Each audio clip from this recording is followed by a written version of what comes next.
el aforismo, como un hombre piensa en su corazón, así es él, no solo abarca todo el ser del hombre, sino que es tan amplio que alcanza cada condición y circunstancia de su vida. Un hombre es literalmente lo que piensa, siendo su carácter la suma completa de todos sus pensamientos. Como la planta brota de la semilla y no podría ser sin ella, así cada acto de un hombre brota de las semillas ocultas del pensamiento, y no podría haber aparecido sin ellas. Esto se aplica tanto a los actos llamados espontáneos y no premeditados, como a los que se ejecutan deliberadamente. El acto es la flor del pensamiento, y la alegría y el sufrimiento son sus frutos, así es como el hombre cosecha los frutos dulces y amargos de su propia labranza. El pensamiento en la mente nos ha hecho lo que somos. Por el pensamiento fue forjado y construido. Si la mente de un hombre tiene malos pensamientos, el dolor viene sobre él como viene. Si uno aguanta en la pureza del pensamiento, la alegría le sigue como su propia sombra. El hombre es un crecimiento por ley, y no una creación por artificio. Y la causa y el efecto son tan absolutos e invariables en el reino oculto del pensamiento como en el mundo de las cosas visibles y materiales. Un carácter noble y divino no es una cosa de favor o casualidad, sino que es el resultado natural de un esfuerzo continuado en el pensamiento correcto, el efecto de una asociación largamente acariciada con pensamientos divinos. Un carácter innoble y bestial, por el mismo proceso, es el resultado de albergar continuamente pensamientos rastreros. El hombre se hace o se deshace por sí mismo, en el arsenal del pensamiento forja las armas con las que se destruye a sí mismo. También forja las herramientas con las que construye para sí mismo. Mansiones celestiales de alegría y fuerza y paz. Por la elección correcta y la aplicación verdadera del pensamiento, el hombre asciende a la perfección divina, por el abuso y la aplicación errónea del pensamiento, desciende al nivel de la bestia. Entre estos dos extremos se encuentran todos los grados del carácter, y el hombre es su hacedor y maestro. De todas las hermosas verdades relativas al alma que han sido restauradas y sacadas a la luz en esta época, ninguna es más alegre o fructífera en cuanto a la promesa y la confianza divinas que esta, que el hombre es el maestro del pensamiento, el moldeador del carácter y el creador y formador de la condición, el entorno y el destino. Como ser de poder, inteligencia y amor, y señor de sus propios pensamientos, el hombre tiene la clave de toda situación, y contiene en sí mismo esa agencia transformadora y regeneradora por la que puede hacer de sí mismo lo que quiera. El hombre es siempre el amo, incluso en su estado más débil y abandonado, pero en su debilidad y degradación es el amo insensato que mal gobierna su casa. Cuando comienza a reflexionar sobre su condición, y a buscar diligentemente la ley sobre la que se asienta su ser, se convierte entonces en el amo sabio, dirigiendo sus energías con inteligencia, y moldeando sus pensamientos hacia cuestiones fructíferas. Tal es el maestro consciente, y el hombre solo puede llegar a serlo descubriendo dentro de sí mismo las leyes del pensamiento, descubrimiento que es totalmente una cuestión de aplicación, autoanálisis y experiencia. Solo con mucha búsqueda y extracción se obtienen el oro y los diamantes, y el hombre puede encontrar todas las verdades relacionadas con su ser, si cava profundamente en la mina de su alma, y que él es el hacedor de su carácter, el moldeador de su vida y el constructor de su destino, puede probarlo infaliblemente, si vigila, controla y altera sus pensamientos, rastreando sus efectos sobre sí mismo, sobre los demás y sobre su vida y circunstancias. Vinculando causa y efecto mediante la práctica y la investigación pacientes, y utilizando todas sus experiencias, incluso las más triviales y cotidianas, como medio para obtener ese conocimiento de sí mismo que es entendimiento, sabiduría y poder. En esta dirección, como en ninguna otra, es absoluta la ley de que el que busca encuentra, y al que llama se le abrirá, porque solo por la paciencia, la práctica y la incesante importunidad puede un hombre entrar en la puerta del templo del conocimiento.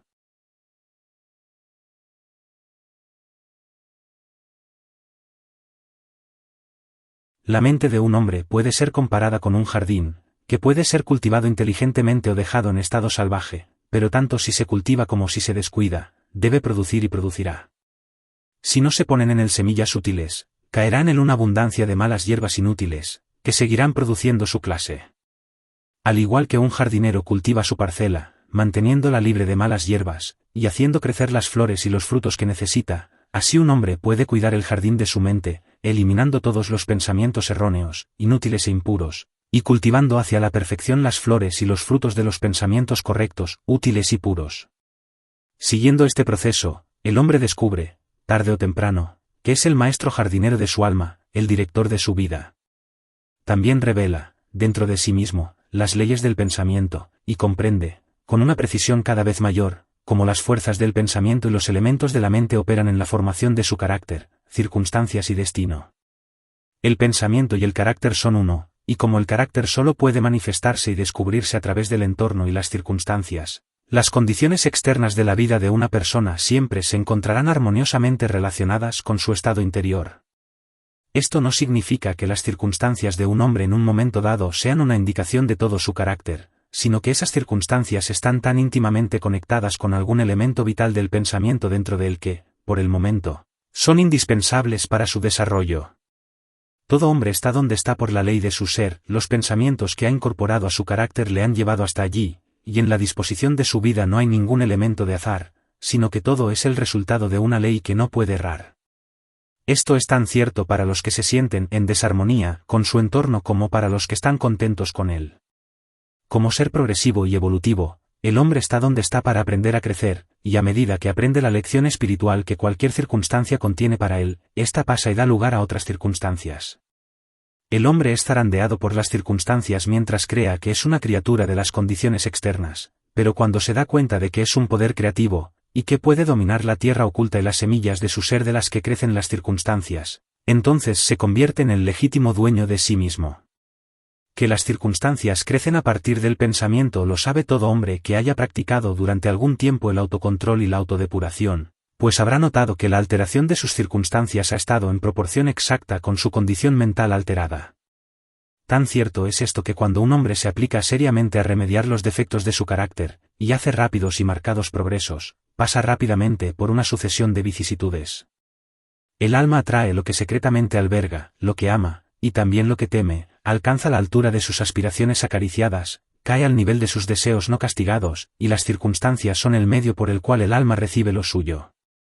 Cada pensamiento sembrado que se deja caer en la mente, y que echa raíces allí, produce lo suyo, floreciendo tarde o temprano en acto, y dando su propio fruto de oportunidad y circunstancia. Los buenos pensamientos dan buenos frutos. El mundo exterior de las circunstancias se amolda al mundo interior del pensamiento, y tanto las condiciones externas agradables como las desagradables son factores que contribuyen al bien final del individuo. Como segador de su propia cosecha, el hombre aprende tanto del sufrimiento como de la dicha. Siguiendo los deseos, las aspiraciones y los pensamientos más íntimos por los que se deja dominar, persiguiendo la voluntad de las imaginaciones impuras o caminando firmemente por la carretera del esfuerzo fuerte y elevado, el hombre llega finalmente a su fruición y realización en las condiciones externas de su vida. Las leyes de crecimiento y ajuste se cumplen en todas partes. Un hombre no llega al asilo o a la cárcel por la tiranía del destino o de las circunstancias, sino por el camino de los pensamientos rastreros y de los bajos deseos. Tampoco un hombre de mente pura cae repentinamente en el crimen por la tensión de una mera fuerza externa. El pensamiento criminal había sido fomentado secretamente durante mucho tiempo en el corazón, y la hora de la oportunidad reveló su poder reunido. La circunstancia no hace al hombre, lo revela a sí mismo. No pueden existir condiciones tales como el descenso al vicio y sus sufrimientos concomitantes sin inclinaciones viciosas, o el ascenso a la virtud y su pura felicidad sin el cultivo continuo de aspiraciones virtuosas, y el hombre, por lo tanto, como señor y maestro del pensamiento, es el hacedor de sí mismo, el formador y autor del ambiente. Incluso al nacer, el alma llega a la suya, y a través de cada paso de su peregrinaje terrenal atrae aquellas combinaciones de condiciones que se revelan, que son los reflejos de su propia pureza e impureza, su fuerza y debilidad. Los hombres no atraen lo que quieren, sino lo que son. Sus caprichos, fantasías y ambiciones se ven frustrados a cada paso, pero sus pensamientos y deseos más íntimos se alimentan de su propio alimento, ya sea sucio o limpio. La divinidad que da forma a nuestros fines está en nosotros mismos, es nuestro propio ser. El hombre solo está maniatado por sí mismo, el pensamiento y la acción son los carceleros del destino, aprisionan, siendo viles. También son los ángeles de la libertad, liberan, siendo nobles. El hombre no obtiene lo que desea y reza, sino lo que gana justamente. Sus deseos y oraciones solo se ven gratificados y respondidos cuando armonizan con sus pensamientos y acciones. A la luz de esta verdad, ¿qué significa entonces luchar contra las circunstancias? Significa que un hombre se revuelve continuamente contra un efecto exterior, mientras todo el tiempo está alimentando y preservando su causa en su corazón. Esa causa puede tomar la forma de un vicio consciente o de una debilidad inconsciente, pero sea lo que sea, retrasa obstinadamente los esfuerzos de su poseedor, y por ello pide a gritos que se le ponga remedio. Los hombres están ansiosos por mejorar sus circunstancias, pero no están dispuestos a mejorarse a sí mismos, por lo tanto, permanecen atados. El hombre que no rehúsa la autocrucifixión nunca puede dejar de lograr el objeto en el que su corazón está puesto. Esto es tan cierto para las cosas terrenales como para las celestiales. Incluso el hombre cuyo único objetivo es adquirir riquezas debe estar preparado para hacer grandes sacrificios personales antes de poder cumplir su objetivo, y cuanto más el que quiere realizar una vida fuerte y bien dispuesta. He aquí un hombre que es miserablemente pobre. Está extremadamente ansioso por mejorar su entorno y las comodidades de su hogar, pero todo el tiempo elude su trabajo, y considera que está justificado tratar de engañar a su empleador con el argumento de la insuficiencia de ese salario.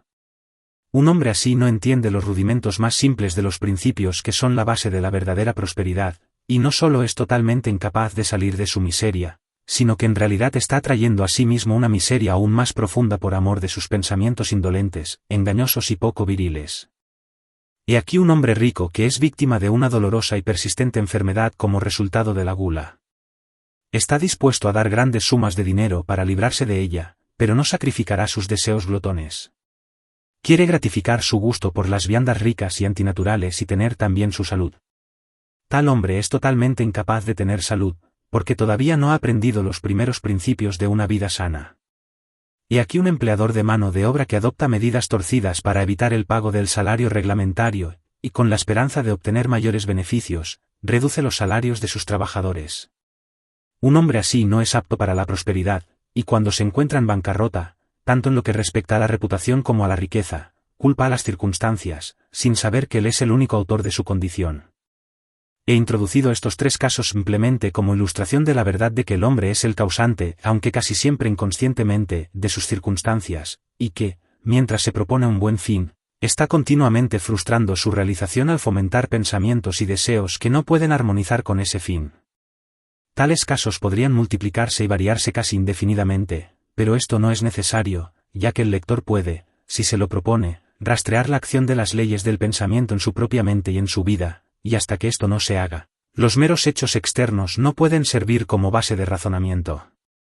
Las circunstancias, sin embargo, son tan complicadas, el pensamiento está tan profundamente arraigado y las condiciones de felicidad varían tan enormemente con los individuos, que la condición anímica completa de un hombre, aunque pueda ser conocida por él mismo, no puede ser juzgada por otro a partir del aspecto externo de su vida solamente.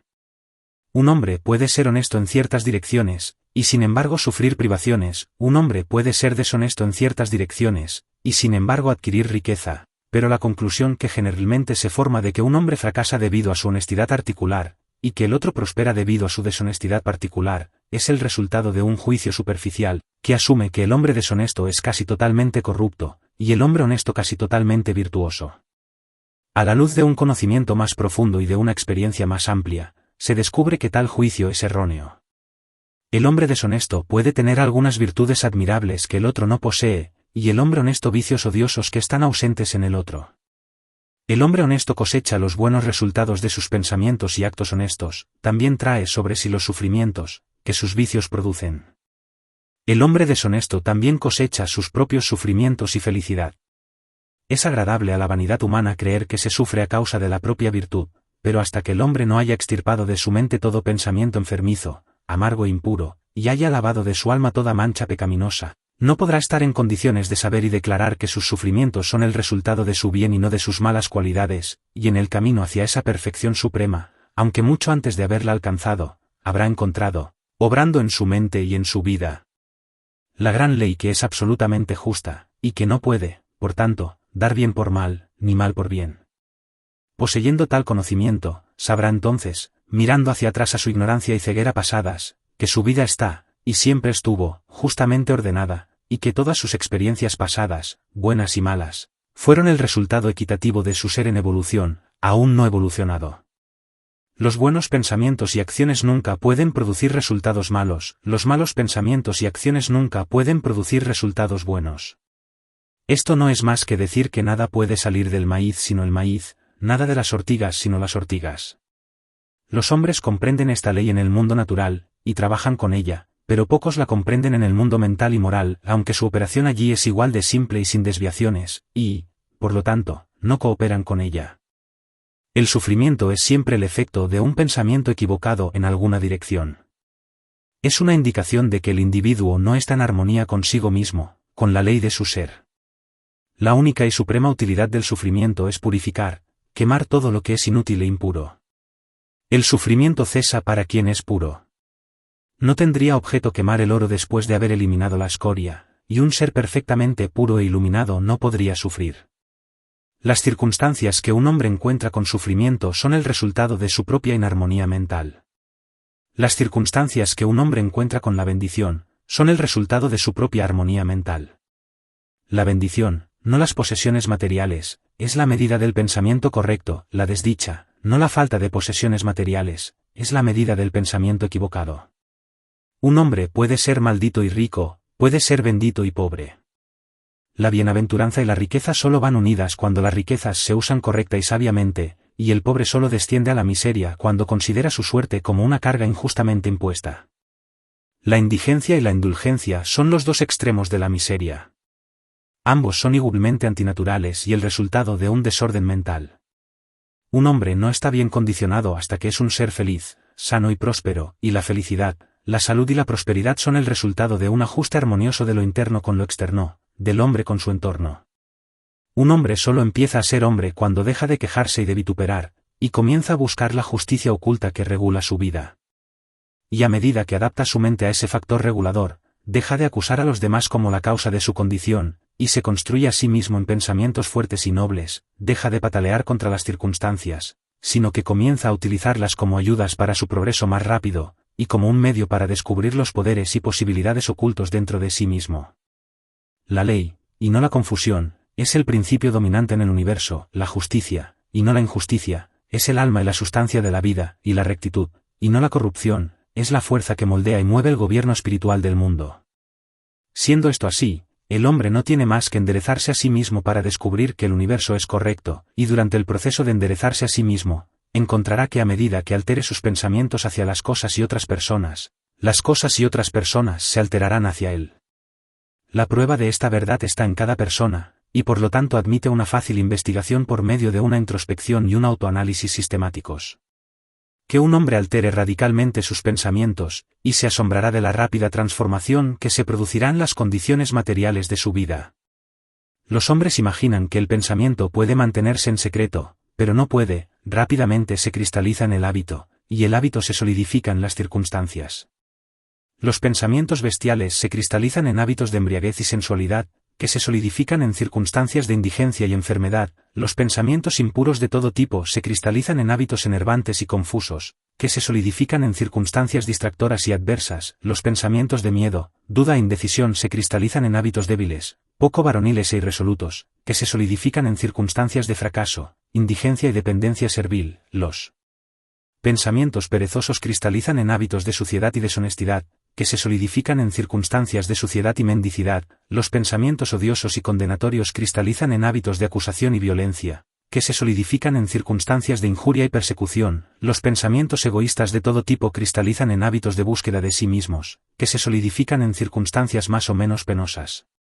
Por otro lado, los pensamientos bellos de todo tipo cristalizan en hábitos de gracia y bondad, que se solidifican en circunstancias geniales y soleadas. Los pensamientos puros cristalizan en hábitos de templanza y autocontrol, que se solidifican en circunstancias de reposo y paz. Los pensamientos de valor, autoconfianza y decisión cristalizan en hábitos varoniles, que se solidifican en circunstancias de éxito, abundancia y libertad. Los pensamientos enérgicos cristalizan en hábitos de limpieza e industria, que se solidifican en circunstancias de placer. Los pensamientos amables y de perdón cristalizan en hábitos de gentileza, que se solidifican en circunstancias de protección y conservación. Los pensamientos amorosos y desinteresados cristalizan en hábitos de olvido de sí mismo por los demás, que se solidifican en circunstancias de prosperidad segura y duradera y de verdadera riqueza.